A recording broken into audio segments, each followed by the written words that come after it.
Bakit mo ba ako pinagsisilbihan? Naninilbihan ako kay Don Felipe, kaya kung anong gusto niya, pinag-iingatan ko. Iniingatan mo ako para sa kanya. Napakaganda ng iyong mga kamay. Salamat. Ito ang pinaka-importanteng bahagi ng aking katawan. Bakit parang nagliliwanag ang mga kamay mo? May angking mahika ang mga yan. Kaya nilang gumuhit, magtanggol, magsilbi, mga laga. Ang mga kamay na ito nagligtas sa aking ama, nagpalaya sa akin, sa aking naging selda at nagdala sa akin dito. Ang mga kamay mo ang nagdulot sa akin ng apat langit na kasiyahan. Sa wakas, dumating din ang grupo sa mansyon ni Don Felipe. Napakasaya kong makita ka. Tatay! Tatay, salamat po sa pagpapadala sa akin kay Aging. Napakasaya ko po. Aging, nalagaan mo ba ang aking anak? Opo, Mang Julio. Tiniyak ko po na ligtas at masaya siya. Juana, doon ka na sa iyong magiging silid, ha? Huwag ka nang lalabas para makipag-usap kahit kanino. Maliban na lang kung si Don Felipe ang nagpatawag sa iyo.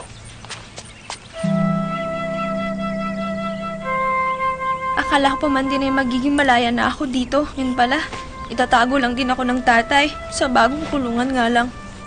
Gusto kang itago ng iyong ama para si Don Felipe lamang ang makakita sa iyo dahil Pangarap ni tatay na maging isa akong prinsesa.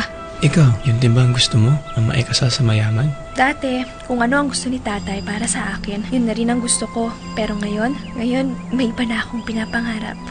Ngayon namumuo ang mga tanong sa aking isipan na paano kung mamuhay ako ayon sa aking kagustuhan, hindi lamang naghihintay na ipagkasundo sa lalaking mayaman. Paano kung alipin lang ang nasa palad ko? Paano kung gusto kong magsimula ulit kasama ka? Ipagpapaalam kita sa iyong ama. Baka kapag nalaman niyang marangal ang aking intensyon, piliin niya na akong iyong makasama. Hindi man ako mayaman. Ang mga kamay ko ay magsisilbi para ipagtanggol, alagaan at pagsilbihan ka.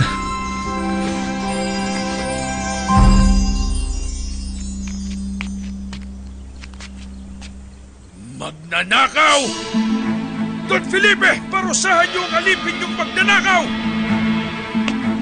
Aging, pinagkatiwalaan kita. Don Felipe, wala po ako ninanakaw. Hindi ko po alam ang sinasabi ninyo. Alam mong dito sa aking lupain, ang kaparusahan sa pagnanakaw ay pagputol ng kamay.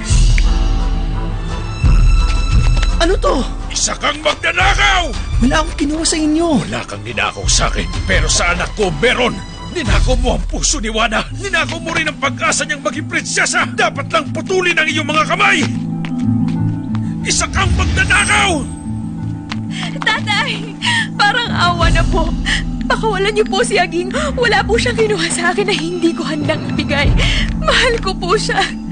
Sa kanya ang aking puso.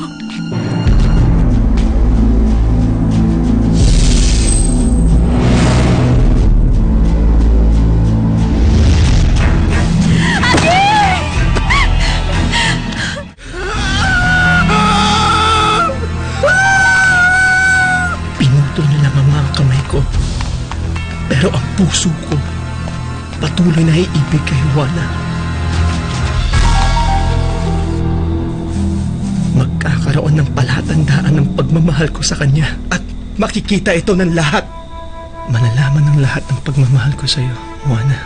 Paalam. Kung nasan ka man, Aging, sana magkaroon ako ng matatanganang alaala mo. Hanggang sa magkasama tayong muli.